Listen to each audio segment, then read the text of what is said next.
ಬಹುದೊಡ್ಡ ಸಿಹಿ ಸುದ್ದಿ. ನ್ಯಾಷನಲ್ ಅವಾರ್ಡ್ಗೆ ಭಾಜನವಾಗಿರ್ತಕ್ಕಂಥದ್ದು ಕಾಂತಾರ ಸಿನಿಮಾ. ಹಾಗೆ ಕಾಂತಾರ ನಟ ರಿಷಬ್ ಶೆಟ್ಟಿ ಅವರು ಈ ಒಂದು ಅಭೂತಪೂರ್ವ ಕ್ಷಣವನ್ನು ಇಡೀ ಕನ್ನಡಿಗರು ಸಂಭ್ರಮಿಸ್ತಾ ಇದ್ದಾರೆ. ದೇಶಾದ್ಯಂತ ಒಂದು ಸುದ್ದಿ ಕೂಡ ಹೌದು. ಎಸ್ ರಿಷಬ್ ಅವರೇ, ಮೊದಲನೇದಾಗಿ ಕಂಗ್ರ್ಯಾಚುಲೇಷನ್ಸ್. ಒಂದು ತುಂಬ ದೊಡ್ಡ ಹೆಮ್ಮೆ ನಮಗೆಲ್ರಿಗೂ ಕೂಡ. ಫಸ್ಟ್ ರಿಯಾಕ್ಷನ್ ನಿಮ್ಮದು. ಫಸ್ಟ್ ಕಾಂತಾರ ಕಲ್ಪನೆ ಶುರುವಾಗಿದ್ದು ಯಾವಾಗ ಅಂತ? Thank you. ಅಂದರೆ ಕಲ್ಪನೆಗೂ ಮೀರಿ ಇದೀಗ ಎಕ್ಸ್ಪೆಕ್ಟ್ ಮಾಡಿರಲಿಲ್ಲ. ತುಂಬ ಜನರು ಹೇಳ್ತಾಯಿದ್ರು, ವಿಶ್ ಮಾಡ್ತಾಯಿದ್ರು.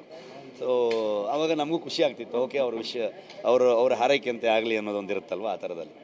ಸೊ ಶುರುವಾದಾಗ ನಿಜವಾಗ್ಲೂ ಒಂದು ಸೆಕೆಂಡ್ ಲಾಕ್ಡೌನ್ ಟೈಮಲ್ಲಿ it was like A lockdown film ಅನ್ನೋ ಥರದಲ್ಲೇ ನನಗೆ ಪ್ರಾರಂಭ ಆಗಿರೋದು. ಆ್ಯಂಡ್ ಇವತ್ತಿಗೆ ಇದನ್ನು ಇಲ್ಲಿವರೆಗೂ ತೊಗೊಂಬಂದಿರೋದು ಜನರು. ಆ್ಯಂಡ್ ನಾವೇನು ನಂಬಿ ಆ ದೈವವನ್ನು ನಂಬ್ಕೊಂಡು ಏನು ಸಿನಿಮಾ ಮಾಡಿದ್ವಿ, ಖಂಡಿತವಾಗ್ಲೂ ಆ ದೈವ ಕೈ ಹಿಡ್ಕೊಂಡು ಇಲ್ಲಿವರೆಗೂ ತೊಗೊಂಬಂದಿ ಅಂತ ನಂಬ್ತೀನಿ ನಾನು ಅಷ್ಟೇ. ಎಸ್ ಸರ್, ಸಹಜವಾಗಿ ಎರಡು ದೊಡ್ಡ ಸಿನಿಮಾಗಳು ಏನು ನಿರೀಕ್ಷೆಗಳಿತ್ತೋ ಅದನ್ನು ಜನರನ್ನು ತಲುಪುವಲ್ಲಿ ಮಾತ್ರ ಅಲ್ಲ, ಸೊ ಒಂದು ಅದರ ಆಚೆ ಒಂದು ಕನ್ನಡದ ಸಿನಿಮಾದ ಗರಿಮೆನ ಹೆಚ್ಚಿಸಿರ್ತಕ್ಕಂಥದ್ದು ಸರ್.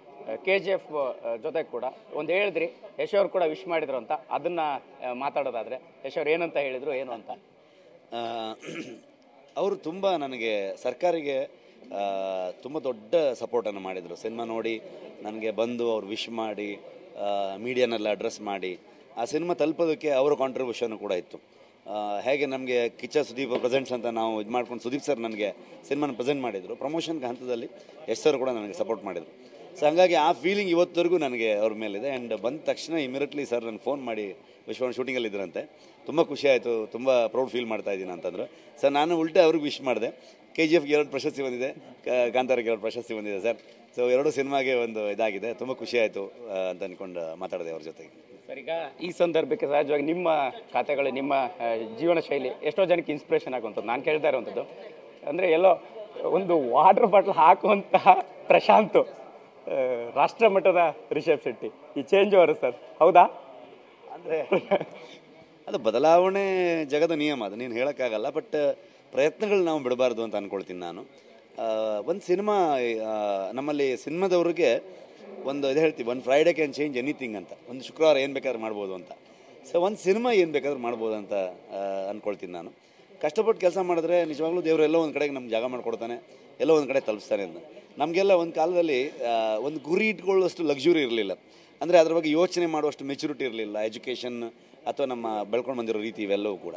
ಸೊ ಸಮ್ಟೈಮ್ಸ್ ಒಂದು ದಾರಿ ಸರಿ ಇದ್ದು, ಸೊ ದಾರಿಲಿ ಹೋಗ್ತಾ ಸುಮಾರು ಒಳ್ಳೆ ಜನರುಗಳು ಸಿಗ್ತಾ ಹೋದರೆ ಆ ದಾರಿನೇ ತೊಗೊಂಡೋಗಿ ನಮ್ಮನ್ನ ಗುರಿ ತಲುಪಿಸುತ್ತೆ ಅಂತ ಅಂದ್ಕೊಳ್ತೀನಿ ನಾನು. ಸೊ ಅಷ್ಟು ಮಟ್ಟಿಗೆ ಹೇಳ್ಬೋದು. ಎಸ್ ಸರ್, ಸಹಜವಾಗಿ ಜೀವನದಲ್ಲಿ ಒಂದಿಷ್ಟು ಗುರಿಗಳು ಬದಲಾಗ್ತಿರುತ್ತೆ. ನೀವು ಗುರಿ ಬಗ್ಗೆ ಮಾತನಾಡ್ತಾ ಇದ್ರಿ. ಒಂದು ವೇಳೆ ರಿಷಬ್ ಶೆಟ್ಟಿ ಅವರು ಸಿನಿಮಾಗೆ ಬರ್ತಾ ಇದ್ರೆ ಏನಾಗಿರ್ತಿದ್ರು, ಇಂಥ ಸಂದರ್ಭನ ಹೆಂಗೆ ತಗೊಳ್ತೀರಿ ಅಂತ? ಈಗ ಗೊತ್ತಿಲ್ಲ, ಅಂದರೆ ಎಲ್ಲ ಪ್ರಯತ್ನ ಮಾಡ್ತಿದ್ದೆ ನಾನು. ಒಟ್ಟಿನಲ್ಲಿ ದುಡಿಬೇಕು ಅನ್ನೋದಿತ್ತು, ಕೆಲಸ ಮಾಡಬೇಕು ಅನ್ನೋದಷ್ಟೇ ಥಾಟ್ ಇದ್ದಿದ್ದು. ಸೊ ಅದಕ್ಕೆ ಉದ್ಯೋಗ ಯಾವುದಾದ್ರೂ ಏನು ಅಂತ, ಕೆಲಸ ಮಾಡೋದು ಮುಖ್ಯ ಅನ್ನೋ ಥರ ಥಾಟ್ ಪ್ರೊಸೆಸ್ಸಲ್ಲಿ ಇದ್ದವ್ನು ನಾನು. ತುಂಬ ಪರ್ಟಿಕ್ಯುಲರ್ ಹೀಗೆ ಅನ್ನೋ ಥರದಲ್ಲಿ ಇರಲಿಲ್ಲ. ಸೊ ಎಸ್, ಈ ಕಾಂತಾರಾಗೆ ನ್ಯಾಷನಲ್ ಅವಾರ್ಡ್ ಸಿಕ್ಕಿದೆ. ಕಾಂತಾರ 2ಗೆ ದೊಡ್ಡ ನಿರೀಕ್ಷೆ ಇರ್ತಕ್ಕಂಥದ್ದು. ಆ ನಿರೀಕ್ಷೆನ ನಿಭಾಯಿಸುವಲ್ಲಿ ಎಷ್ಟು ದೊಡ್ಡ ಜವಾಬ್ದಾರಿ ಇದೆ ಅಂತ?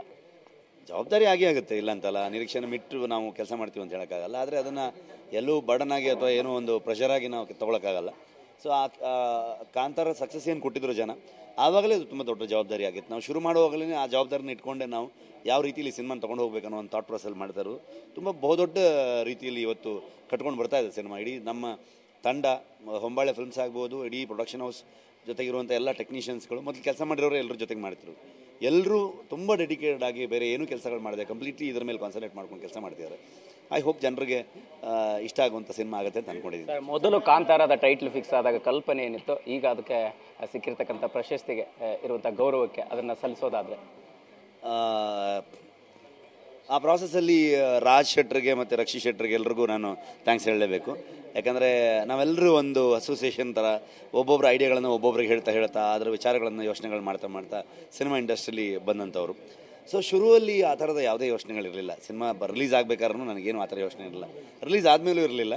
ಅದ್ರ ಪಾಡಿಗೆ ಅದೇ ತೊಗೊಂಡು ಹೋಗಿದ್ದು. ಅದೇ ಸಿನಿಮಾ ಮಾಡೋದಕ್ಕಿಂತ ಅದು ಆಗ್ಬಿಡುತ್ತೆ ಅನ್ನೋದ್ರ ಮೇಲೆ ನಂಬಿಕೆ ಜಾಸ್ತಿ ಇದೆ ನನಗೆ. ಆ ಸಿನಿಮಾಗೆ ಏನು ಬೇಕೋ ಅದು ತೊಗೊಂಡಿದೆ. ಐ ಥಿಂಕ್ ಅದರಲ್ಲಿ ನಾನು ಒಂದು ಪಾರ್ಟ್ ಆಗಿದ್ದೀನಲ್ಲ ಅನ್ನೋದೇ ನನಗಂತೂ ತುಂಬ ಖುಷಿ ವಿಷಯ ಅಷ್ಟೇ. ಸರ್, ಈಗ ನೀವು ಮುಂಚೆ ನಿರ್ದೇಶಕನ ಆಗಿ ಕನ್ಸ್ಕೊಂಡಿದ್ರಿ, ಒಬ್ಬ ನಟ ಆಗಿ ನ್ಯಾಷನಲ್ ಅವಾರ್ಡ್ ಸಿಕ್ಕಿರ್ತಕ್ಕಂಥದ್ರ ವಿಚಾರ ಸರ್? ಒಳ್ಳೆ ಪ್ರಶ್ನೆ. ಅಂದರೆ ಯಾಕಂದರೆ ನನಗೆ ಇದು 4ನೇ ಸಿನಿಮಾ ನಾನು ಲೀಡಾಗಿ ಮಾಡಿರುವಂಥದ್ದು. 4ನೇ ಸಿನಿಮಾ ನಾನು ಡೈರೆಕ್ಟ್ ಮಾಡಿದ್ದು ಕೂಡ. ಆದರೆ ಮೊದಲನೇ ಸಿನಿಮಾ ನಾನೇ ಡೈರೆಕ್ಟ್ ಮಾಡಿ ನಾನೇ ಆ್ಯಕ್ಟ್ ಮಾಡಿರುವಂಥ ಫಿಲ್ಮ್ ಕಾಂತಾರ. ಸೊ ನನಗೆ ಆ್ಯಕ್ಟರ್ ಆಗಬೇಕು ಅನ್ನೋದನ್ನು ಥಾಟೇ ಬಿಟ್ಬಿಟ್ಟಿದ್ದೆ ನಾನು ಆ್ಯಕ್ಚುಲಿ. ಅಂದರೆ ನನಗೊಂದು 20 ವರ್ಷ ಕಾಲೇಜ್ ಮುಗಿದಿದ್ದ ಟೈಮು, 21 ಇರ್ಬೇಕಾದ್ರೆ ನಾನು ಇಂಡಸ್ಟ್ರಿ ಜಾಯ್ನ್ ಆಗಿದ್ದು. ಸೊ ಆಲ್ಮೋಸ್ಟ್ ಈಗ 40+ ನಾನು. ಸೊ 20 ವರ್ಷದ ಹಿಂದೆ ಅಂದ್ಕೊಂಡಿದ್ದ ಯೋಚನೆ 3-4 ವರ್ಷಕ್ಕೆ ಬಿಟ್ಬಿಟ್ಟಿದ್ದೆ ಆ್ಯಕ್ಚುಲಿ. ನಮಗೆಲ್ಲ ಅವಕಾಶ ಸಿಗಲ್ಲ ಅನ್ನೋ ಥರದಲ್ಲಿದ್ದೆ ನಾನು. ಲೇಟರ್ ಸ್ಲೋಲಿ ಡೈರೆಕ್ಷನ್ ಕಡೆಗೆ ಬಂದು ಅಲ್ಲಿಂದ ವಾಪಸ್ ಇವರೆಲ್ಲ ಪ್ರಮೋದು, ಜಯತೀರ್ಥ ಸರ್ ಆಗ್ಬೋದು, ಸಂತೋಷ್ ಆಗ್ಬೋದು, ನಮ್ಮ ಬೆಲ್ ಬಾಟಮ್ ಪ್ರೊಡ್ಯೂಸರು. ಸೊ ಇವರೆಲ್ಲರೂ ಬಂದು ಬೆಲ್ ಬಾಟಮ್ ಮಾಡಿಸಿದ್ರು. ಆ್ಯಂಡ್ ಇಲ್ಲಿವರೆಗೆ ಅದು ಲೀಡ್ ಮಾಡಿದೆ ಅನ್ನೋದು ನನಗೂ ಭಾಳ ಇದರಲ್ಲೇ ಇದ್ದೀನಿ, ನಾನು ನೋಡ್ತಾ ಇದ್ದೀನಿ ಅಷ್ಟೇ. ಎಂಥ ರೋಚಕ ಘಟನೆ, ನಟನೆ ಆಗಬಾರ್ದು ಅನ್ನುವಂಥದ್ದು ಮಠದಲ್ಲಿ ಒಂದ್ಸರಿ ಥಿಂಕ್ ಮಾಡಿಬಿಟ್ಟಿದ್ರಿ ಅಂತ. ಈ ಕಾಂತಾರದ ಸೆಲೆಕ್ಷನ್ ಪ್ರೊಸೀಜರಲ್ಲಿ ಕೂಡ ಅಂಥದ್ದೊಂದು ಪ್ಲ್ಯಾನ್ ಇತ್ತಾ, ಬೇರೆ ಯಾರನ್ನಾರು ಆಯ್ಕೆ ಮಾಡುವಂಥದ್ದು ಅಂಥದ್ದೇನಾರು ಆಗಿತ್ತಾ ಅಂತ? ಇಲ್ಲ, ಒಂದು ಪ್ರಾಸೆಸ್ಸಲ್ಲಿ ಖಂಡಿತವಾಗ್ಲೂ ನಾನು ಅಪ್ಪು ಸರ್ಗೂ ಕತೆ ಹೇಳಿದ್ರ ಬಗ್ಗೆನೂ ಎಲ್ಲರೂ ಕೇಳಿದ್ರು ಅದ್ರ ಬಗ್ಗೆ. ಸೊ ಸರ್ಗೂ ಇಷ್ಟ ಆಗಿತ್ತು. ಬಿಕಾಸ್ ಆಫ್ ದ ಡೇಟ್ಸ್ ನಮಗೆ ಆಗ ಮಾಡೋದಕ್ಕೆ ಕಷ್ಟ ಆಯಿತು ಬಿಟ್ಟರೆ. ಸೊ ಅದರ್ವೈಸ್ ಬೇರೆ ಯಾವುದೂ ಇರಲಿಲ್ಲ. ಬರ್ಕೊಂಡಿದ್ದು ನಾನೇ ಪ್ಲೇ ಮಾಡ್ಬೇಕನ್ನೋದೇ ಬರ್ಕೊಂಡಿದ್ದು. ಬಟ್ ಇನ್ ಬಿಟ್ವೀನ್ ನಾನು ಅಪ್ಪು ಸರ್ಗೆ ಕತೆ ಹೇಳಿದ್ದೆ, ಅವ್ರಿಗೆ ಭಾಳ ಇಷ್ಟ ಆಗಿತ್ತು. ಸೊ ಬಟ್ ಪ್ರಗತಿಗೆ ತುಂಬ ಸ್ಟ್ರಾಂಗ್ ಆಗಿಲ್ಲ, ನೀನೇ ಮಾಡ್ಬೇಕಂತ ಅನ್ಕೊಂಡು ಹೇಳ್ತಾ ಇದ್ದೆ ಸರ್. ಅದೇ ಅಪ್ಪು ಸರ್ಗೆ ಕತೆ ಹೇಳಿದ್ರಿ, ಇವತ್ತು ಅದನ್ನು ಸಿನಿಮಾನು ಕೂಡ ಅವರು ಡೆಡಿಕೇಟ್ ಮಾಡಿದ್ರಿ. ಅದೆಲ್ಲ ಒಂದು ರೀತಿ ಕಾಕತಾಳೆ, ಇವತ್ತು ಮತ್ತೆ ಅವ್ರನ್ನ ನೆನೆಸ್ಕೊಂಡ್ರಿ. ಸೊ ಆ ಸಂದರ್ಭ ಅವರನ್ನು ಮರೆಯೋ ಪ್ರಶ್ನೆನೇ ಇಲ್ಲ. ನಮ್ಮ ಹೆಮ್ಮೆ